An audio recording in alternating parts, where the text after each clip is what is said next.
The distribution of financial assistance continues for tricycle drivers affected by high fuel prices. And for the latest, kasama po natin ang best friend natin ng News 5. Correspondent po natin, Mon Gualvez, joining us live from Batasan Hills in Quezon City. Mon, dyan din nung isang araw, di ba? At so far, ilang libong mga tsuper na ba ang naabotan ng DSWD? Wala sa target na 139,000. Hi Lord, hi Denise. Actually wala pang current number, yung updated kung gaano karami na yung napamahagian ng 5,000 pesos na cash assistance para sa mga tricycle drivers. Pero initially, nung first day, nasa 41,000 plus na ang naabot no, sa buong NCR. We just don't have an information kung kailan yung kahapon. But probably dumoble na ito para nga sumakto ngayong third day na maabot yung 139,000. Ang problema, dito sa nangyayaring huling araw na pamamahagi nga ng ayuda sa mga tricycle driver, marami pa rin ang hindi pa rin nakakakuha ng cash assistance. Halos dumoble ulit yung bilang ng mga benepisyaryo sa huling araw. Hindi dahil humahabol sila, kundi dahil sila yung mga nawala sa listahan nung Martes at kahapon at ngayon sinabihan na bumalik. Unfortunately, pagbalik nila, wala pa rin ang kanilang mga pangalan sa listahan. May ilan na mga nakalusot at sumakses ngayong Huwebes, pero marami pa rin ang talagang hindi nakakuha ng ayuda, talagang umuwi pa rin ng luhaan. Ang paliwanag ng lokal na pamahalaan ng Quezon City, lumalabas daw na out of more than 7,000 names na kanilang isinumite na inihabol para nga maayos yung mga so-called no, na for compliance, almost 3,000 dito ang lumalabas na may duplication. Duplication sa ibang TODA or sa ibang LGU. And so ito yung mga inaayos ulit ngayon at kani-kanina lamang nakausap natin yung pinaka-head ng SSTD dito sa Quezon City at sinasabi niya na itutuloy daw nila ang pamamahagi ng ayuda dito sa mga for compliance na mga tricycle drivers until tomorrow, kahit holiday. So, bigyan ko lang kayo ng konting situationer dito. Pinakikita ninyo ng mga bakanting upuan, dyan yung mismong payout.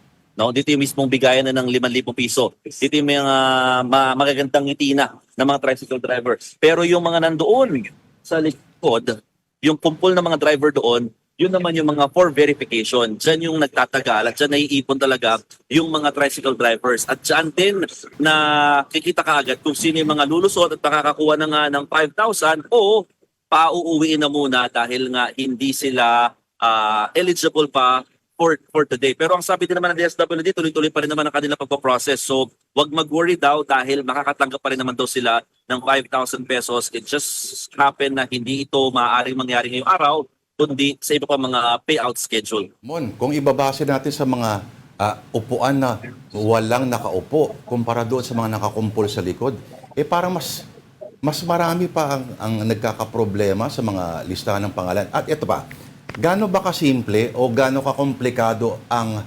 pagre-register at pagtanggap? Ito ba may kailangan maraming fill-upan, halimbawa ng mga blank, ng mga kung ano-anong, kasi minsan marami nahihirapan sa ganyan mo, aminin natin.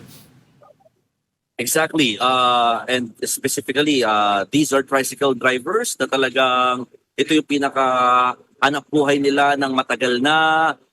Marami sa kanila aminado, hindi naman talaga nakapagtapos ng pag-aaral. Pero to be honest, madali lamang yung pinaka-requirements at process no dito sa mismong payout. Dalawa lang ang requirement. That is driver's license na hindi expired and photocopy nito. Pero doon sa paano ka mapasama sa listahan, ang requirement lang din is ganoon din, driver's license lamang. Kailangan mo lang ma-fill out yung kung ano yung nakalagay sa driver's license mo sa mga fill out form no na kailangan mong punuin.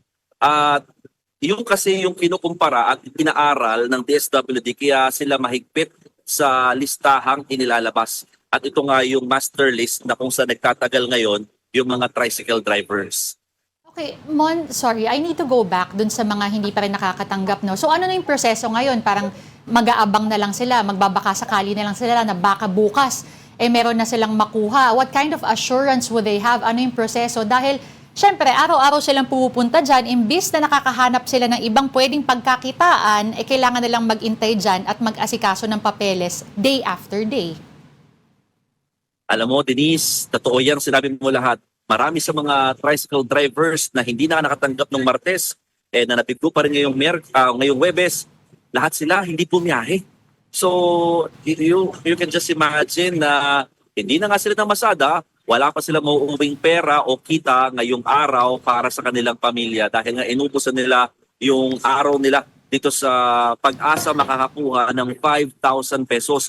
Ang sabi ng DSWD or particularly ng LGU no dito sa usapin na ito, nakipag-usap na sila sa mga presidente ng mga TODA dito sa lungsod at nakatakda sila maglabas ng listahan para malaman ng mga drivers kung kabilang ba sila doon sa mga may sinasabing ng duplication o baka sila pa rin yung mga may kulang na mga datos ng kanilang personal information. And so para maayos nga iyan, yung hanggang bukas na sinasabing extension para sa payout ng 5,000 pesos, yan ay kung maayos nila ngayon yung kanilang mga datos at maihahabol sa DSWD. Dahil kung hindi, they might wait for another payout schedule na sasabihin na lamang ng DSWD. Kung kailan, hindi pa alam. Dahil next week, ibang transport group na yung magkakaroon ng payout.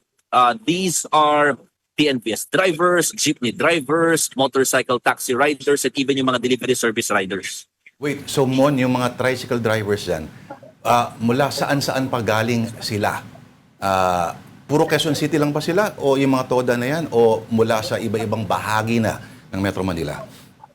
Well, here in Quezon City, they have 6 payout sites. At itong Batasan Hills ang isa sa mga pinakamalaki dahil nandito yata ang pinakamalaking TODA, no, yung Batasan TODA. So, marami dito hindi lang taga Batasan, may mga taga Commonwealth, Litex, Payatas, pero mga nearby areas lang. Pero well, yung iba, you need to commute kahit paano kasi hindi pwede mag-tricycle.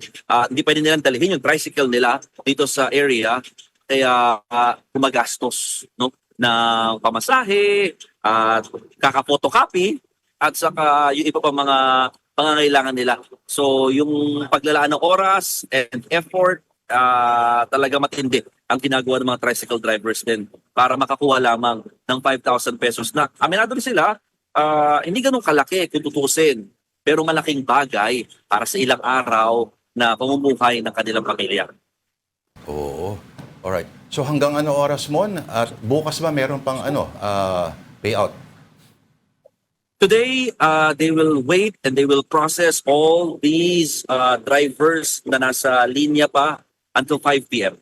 Pero yung mga hindi naabot at yung mga sinasabi nga natin ng may mga for compliance or kailangan pang ayusin sa kanilang details, tomorrow, magkakaroon ulit ng extended payout schedule para sa kanila kahit holiday. Papasok daw yung mga tauhan ng Quezon City LGU at ng DSWD. Oo, kasi kahit DSWD yan, dapat din may coordination with the barangay kasi barangay kahit paano nakakilala doon sa mga no? Di ba, Mon? Pero Mon, maraming salamat sa iyong ulat. Hindi na kita tatanungin kung may ano pang mga larawan ng nasa likuran. Salamat sa iyo, ang ating News 5 correspondent, Mon Gualvez.